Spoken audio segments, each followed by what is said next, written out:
καλώς ήρθατε σε ένα ακόμα επεισόδιο του Walkman. Αυτή τη φορά βρισκόμαστε στη Νέα Ορλεάνη ή αλλιώς όπως την αποκαλούν οι ντόπιοι, Νόλα ή Big Easy. Έχει διάφορα ονόματα. Είναι σίγουρα όμως η πόλη της jazz. Ανά τους αιώνες έχει συνδυάσει διάφορα στοιχεία πολιτισμών από Αφρική, Αμερική, Ισπανία, Γαλλία και την κουλτούρα των Κρεόλ. Πάμε να την εξερευνήσουμε.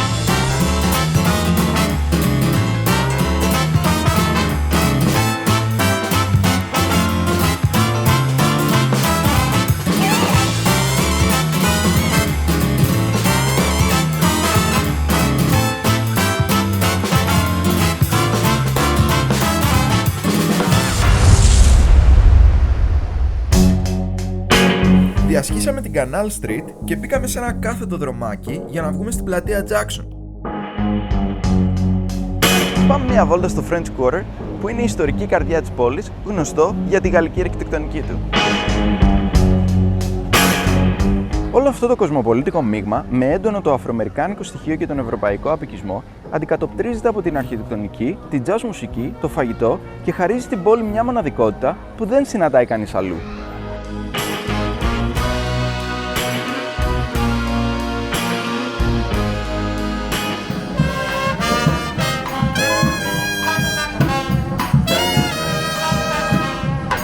Περιπλανόμενος στο French Quarter, συναντάς μια άλλη jazz μελωδία σε κάθε επόμενη γωνία. Κάτι μοναδικά υπέροχο στη Νέα Ορλεάνη είναι ότι νιώθεις σαν να βρίσκεσαι σε μια μικρή ευρωπαϊκή πόλη.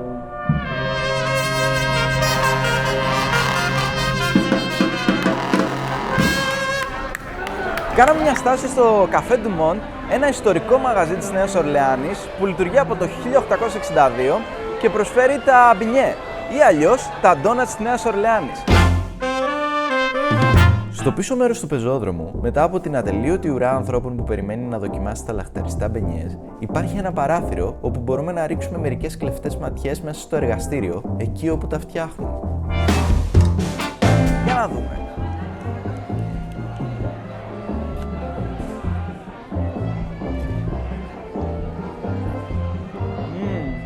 Πολύ καλό.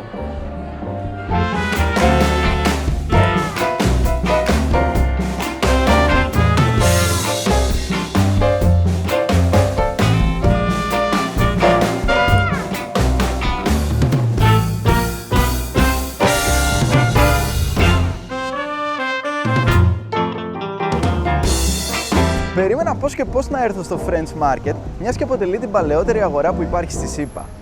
Μοιάζει πολύ με τις ανοιχτές ευρωπαϊκές αγορές και εδώ θα συναντήσει κανείς εστιατόρια, πάγκους με μικροπολιτές και πλανώδεις καλλιτέχνες. Πάμε να την εξερευνήσουμε.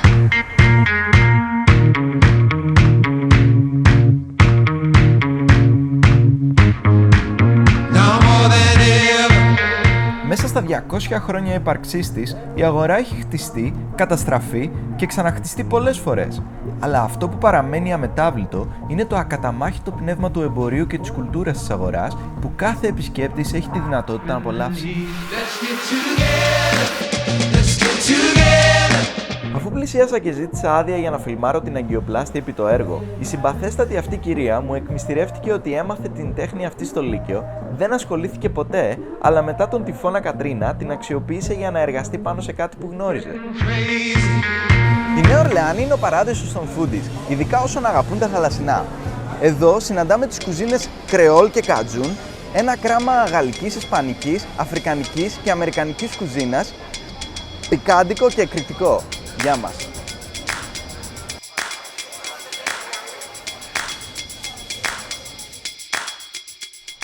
Στρίδια του κόλπου του Μεξικού, που όπως μας είπαν σερβίρονται κατά βάση ομά, τηγανιτά ή ψημένα στη σχάρα.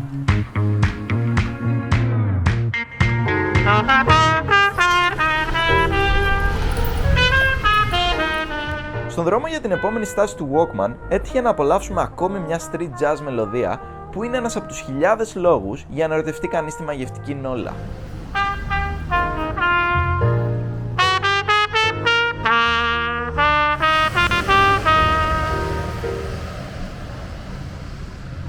Ένα αγαπημένο μπαρ της Νέας Ορλεάνης είναι το μπαρ Μαριλού, γαλλικής φιλοσοφίας, και έχουμε εξετρελαθεί από τις φωτογραφίες.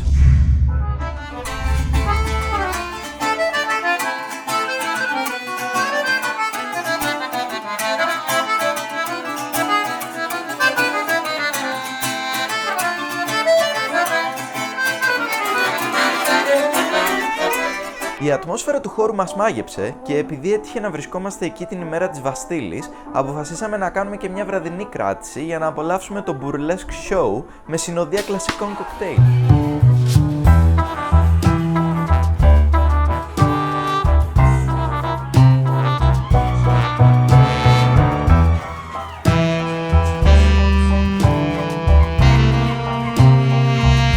Το show δεν απογοήτευσε καθόλου, ενώ ο δεινός bartender μου έφτιαξε το πιο κλασικό κοκτέιλ της Νέας Ορλεάνης, ένα εξαιρετικό Σάζερακ.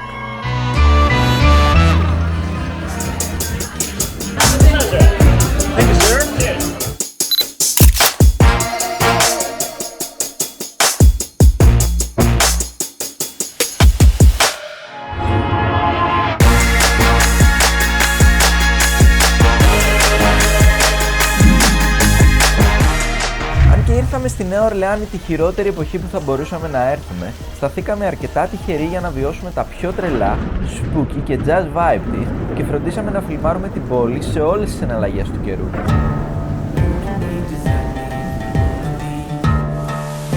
Αν πιστεύεις σε βρικόλακες, σε ιστορίες με φαντάσματα και στοιχειωμένα σπίτια, η Νέα Ορλεάνη είναι σίγουρα η πόλη σου, γιατί εκτός των άλλων είναι γνωστή και ως η πόλη των νεκρών.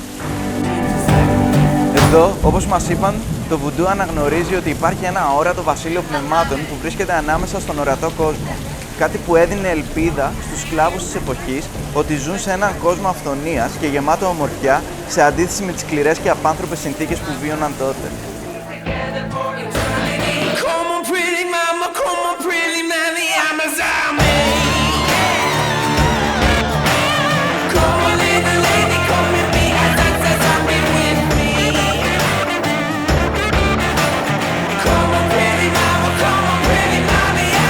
Κατά τη διάρκεια του καλοκαιριού, οι καταιγίδες είναι ξαφνικές, έντονες, αλλά για καλή μας τύχη σύντομες. Πηγαίνοντας στην επόμενη στάση του Walkman, χαθήκαμε για λίγο στην πόλη και δεν χάσαμε την ευκαιρία να απολαύσουμε τα πανέμορφα κτίρια και τις γκαλερί τέχνης που βρίσκονται σχεδόν παντού.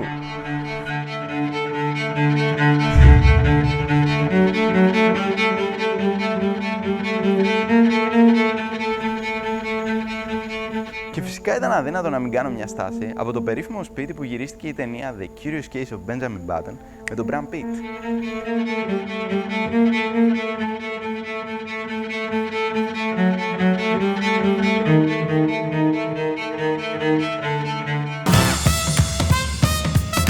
Κάναμε ένα γρήγορο πέρασμα από την ιδιαίτερη γειτονιά Μαριγνή, όπου τσεκάραμε την πολυσύχναστη Frenchman Street, μια φάνκι χαλαρή οδό, γεμάτη μπαρ, μπιστρό, τατού στούντιος και πανέμορφες τοιχογραφίες.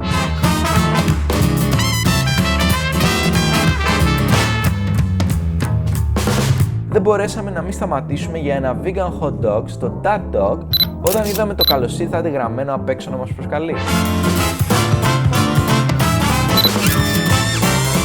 Στη συνέχεια, κάναμε έναν περίπατο στις όχθες του ποταμού Μισισιπί και περάσαμε δίπλα από τα κλασικά ατμόπλια, ένα ακόμη σημαντικό στοιχείο κουλτούρας της πόλης.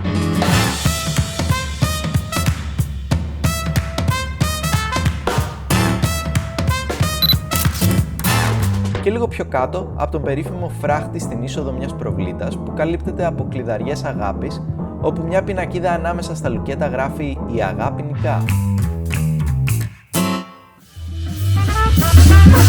Καταλήξαμε στο ξενοδοχείο για να γεμίσουμε μπαταρίες, κυριολεκτικά και μεταφορικά, αφού ανακαλύψαμε ότι στο rooftop λειτουργεί ένα lounge bar με φοβερή πανοραμική θέα της πόλης και live μουσική.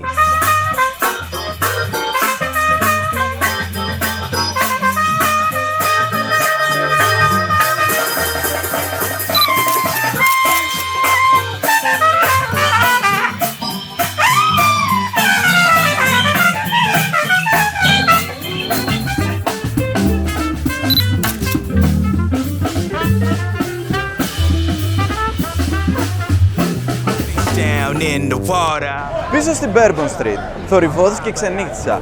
Για πολλούς επισκέπτες της Νέας Ορλεάνης, η Bourbon Street ενσαρκώνει τη ζωή μιας πόλης πάρτι.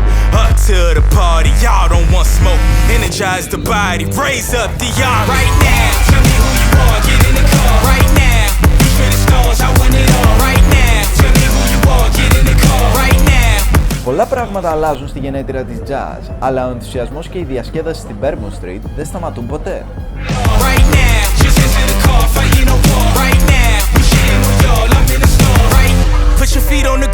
look around, it's a siege and we back in your town, burning it down. Το ταξίδι μας στην πολιτεία της Λουιζιάννα σχεδόν ολοκληρώθηκε και κατευθυνόμαστε στην τελευταία στάση του Walkman, μία ώρα έξω από την πόλη της Νέας Ορλεάνης. Βρισκόμαστε σε αυτή τη μαγευτική τοποθεσία, το Oak Alley Plantation, που ήταν μια φυτεία ζάχαρης που χτίστηκε και λειτουργούσε από σκλάβους άντρες που ζούσαν εδώ με τις οικογένειές τους από το 1835 μέχρι το τέλος του εμφυλίου πολέμου.